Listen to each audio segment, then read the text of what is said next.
Honorable Benomiti Demirin. And of course, their choreographer is Harold Subibi.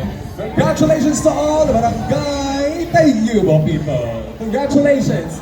And now this time, let us hear some message from the choreographer or from the Punong Barangay o Barangay Tayubo. And by the way, before anything else, while we are still currently waiting, I would like to remind everybody that currently nag-stop at on the Facebook Live due to very, very small technical difficulties. And we promise that we will get back later on. Once again, kamay lang yung technical difficulties.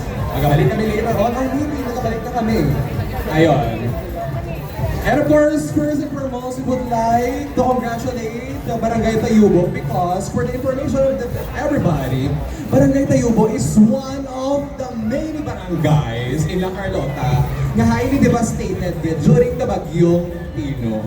Yes, that is why congratulations Barangay Tayubo for showing your resilience. Hello, sir. Now, hello, maayong gabi. Say hi, Tanay, sir. Ayun. Sir, now the question is, what do you want to say or what do you want to, ihambal kung baga o sa Tagalog o sa hiling inon pa sa mga taga Barangay Tayubo who is currently watching right now? Before anything else, I would like to thank the effort and gratitude of the Barangay Council of Barangay Yugo, headed by our Kapitan Pinunidi Merit. For most sa amin yung concepts, Barangay Yugo is one of the rural part of barangay here in Carlota. I trained there with the conceptualized by the Garden of Rose, Diwata, companion or subordinate of Diwata, which is the giant itik or I don't know the English of that.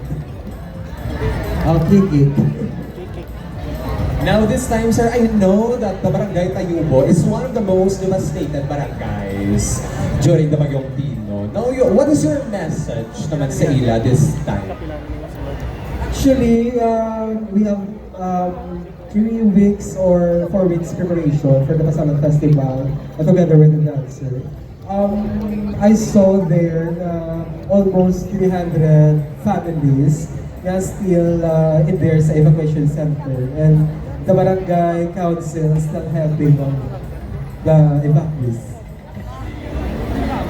Now, I've seen that your concept was nag-focus sa kikik, no? Kanami with kikik. Now, what is, or can you share your creative vision to all of us here nga kikik? Actually, kikik is kumbaga no subordinate na sa or alagad sa Diwata, which is be considered sa fauna. And the flora is the rose flower. Thank you so much. Thank you so much for that information, sir. Once again, Barangay Tayubo. Maraming salamat and you